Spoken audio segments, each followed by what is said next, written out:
Welcome back. With another huge budget deficit to deal with, Governor Malloy plans to recalculate how state financial aid is doled out to cities and towns. The responsible way to do that is by setting priorities and allocating our resources where they are needed most. Because the truth is, we simply can't afford to continue doing everything we've done in the past. Last month, the governor's budget office announced a $50 million cut.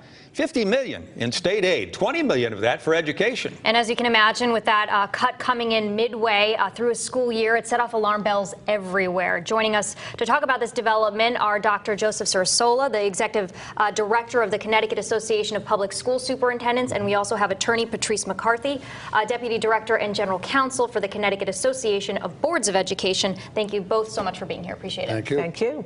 So where do all the towns and cities with respect to education stand at this point in the school year?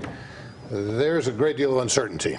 The $20 million cut midway through a year raises all sorts of alarms, but not only for this year. The governor's statements claim that next year may be worse, in fact will be worse. And so what we're seeing as school boards put their budgets together, there are a lot of things they would have done for kids next year that they're not going to be able to do and are not even going to plan to do. And some of the things they're doing now, they won't be able to do. Some places are actually thinking about cutting back all-day kindergarten. We had a lot of them go in a few years ago, and some places are saying, you know, if we have to go somewhere, we're not mandated to have an all-day kindergarten, we'll go back to half-day. This kind of thing is going to really impact the education we offer children. And if we have to live with it, fine, but I think people need to be clear about the price we're going to pay in terms of the education for children in this state. These cuts are happening midway through this school year. Are you hearing from districts that are going back and taking money away for this school year, or are they looking to next school year? It's a combination of both. Okay. The biggest impact will be next school year. They're halfway through the year now. There's not much you can do with a budget halfway through the year, right, unless you're going to start laying people off. Yeah, what about that? Well, I think in most places they are trying to get through the year without doing that. I mean, I think it's a work in progress. But the biggest concern is what's going to happen in next school year, the school year after that.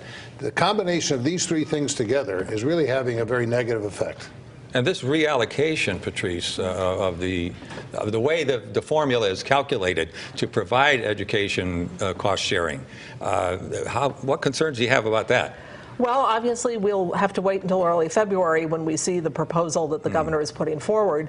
But clearly, given the number of state requirements on public education, it's imperative that every child in Connecticut receives some state support for their education. Every district has students with extraordinary special education needs. That takes a big dent in the local education budget.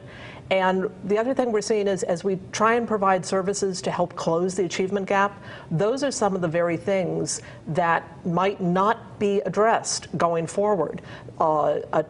Districts are looking at cutting guidance counselors, at eliminating programs that support developing numeracy and literacy skills. Those are all critical, especially for students who don't necessarily enter school with a lot of those experiences in their home. This is going to create a lot of tension because some of the inner city schools are going to look at this and be, happy about a formula where they'll get more, and some of the suburban schools are not going to be happy because they're getting their funding cut. Are you already hearing from people on both sides of that? Well, I'm not sure that the urban folks think they're going to get more. I think they're going to get less of a cut. So I think there's concern across the board. And when you're cutting urban systems, you're dealing with children who have a lot of needs. So even small cuts there have an impact. I want to reiterate something that Patrice said. A lot of these cuts are going to be in areas that are now preventing kids from becoming special ed. We're able to intervene, get them going and learning. We don't have to do something extraordinary. Remove those supports, and these kids are going to start qualifying for special ed. Now you have a much more expensive proposition to deal with. Not to speak about the maintenance that's going to be deferred, and that's going to be a much more expensive proposition down the road. Again, if we have to live with this, fine, but let's be clear about what we're living with. And not to overlook the fact that there's a Supreme Court case right now on special education out there in Colorado, where the result of that could determine that there's a even greater obligation than there is now for special education funding. That's true. And we also have a court case in Connecticut that hasn't been resolved. And that probably won't, I think, Patrice, you've got some information on that. It's unlikely that the Connecticut Supreme Court will hear the oral arguments before next fall. So it will still be probably over a year before we have a decision. This is the case involving Judge McCarthy? That's correct. CJEF versus Rel. Yes. Well, all right. So where do we go from here? What do you need to know? Well, I think one of the things we need to have, if we're going to end up with less money, we need to have some mandate relief, because there are a lot of things we're spending money on now. Mandates like what? Well, we have, for example, every year we have to train everybody in the school on how to break up a fight. Now, most people go through their careers, they never have to break up a fight. Quite frankly, when I was an administrator, there were people on my staff, I didn't want to have them break up a fight. We don't need to do that with everybody in the school every year. And there are a whole bunch of other mandates. Patrice was on a task force that dealt with the professional development mandates. Yeah, tell us about that. That actually, you found unfunded mandates that you were saying that everyone agreed on were not needed or not necessary? We did. Last year, the legislature set up a task force specifically to look at the professional development mandates, because those have been added to over the years. And we are now moving to support for educators that is much more personalized, focused on supporting them in addressing student achievement. And the amount of time that's being spent fulfilling all of these specific statutory mandates eats up every minute of professional development time. So the task force met every other week over the course of 4 or 5 months, and came up with some very specific proposals that were delivered to the legislature last week. And that task force included representatives from the teachers' unions, principals, superintendents, and boards, and we all came to consensus about this approach. So we're optimistic that since the legislature charged us with this responsibility of coming back with recommendations, that those will be taken up during this legislative session. Yeah, how's the reception been? Have you actually spoken with lawmakers that have given positive feedback about it? Absolutely. They're looking forward to looking at this carefully, and I would certainly expect that that will be one of the issues that has a public hearing. And of course, what people sitting at home are wondering about, okay, if education is cut and these things have to be done, how much are my taxes going to go up? Well, that's going to be a real discussion that's going to take place in every community in the state. And I don't sense, nobody senses a great deal of willingness at the local level to raise taxes.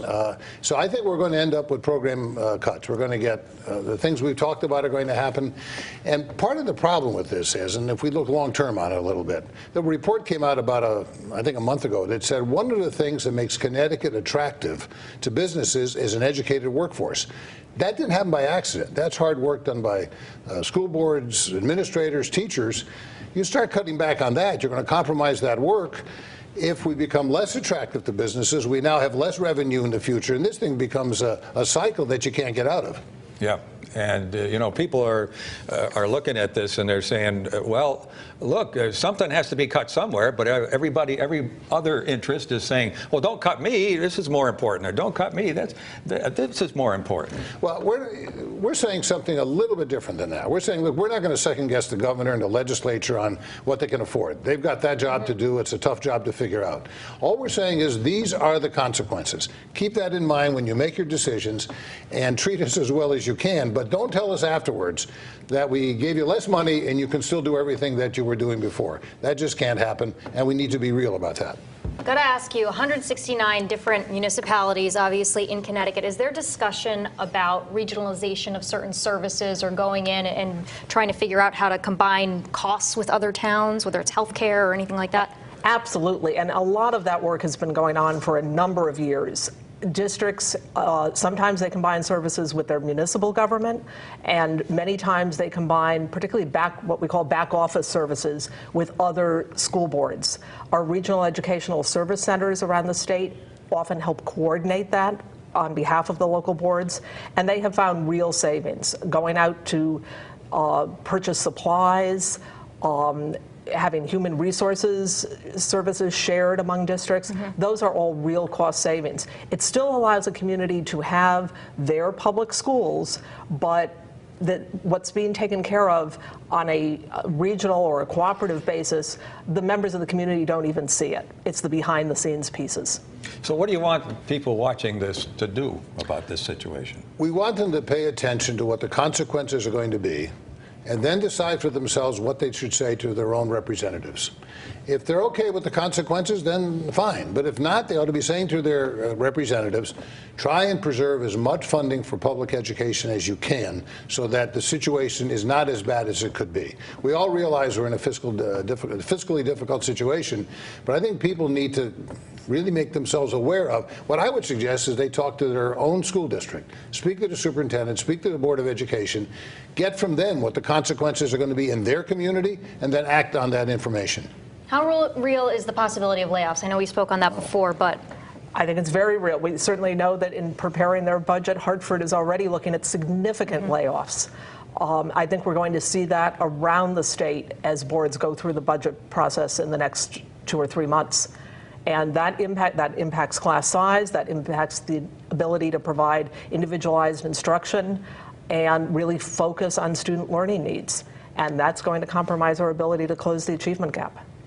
Okay, well, Patrice and Dr. Cirasuolo, thank you very, very much, both of you, from the Boards of Education and from the Superintendent's viewpoint, for laying it out for us. Thank you. really appreciate it. It's good to talk to you. Yep. As always. All right, will Connecticut lawmakers approve a third casino not on tribal lands? Well, we don't know the answer to that quite yet, but if they do, we know it's not going to be built on the old movie theater site in East Hartford, unless the developer convinces the tribes to put his project back in the running. His story and some other news in a moment.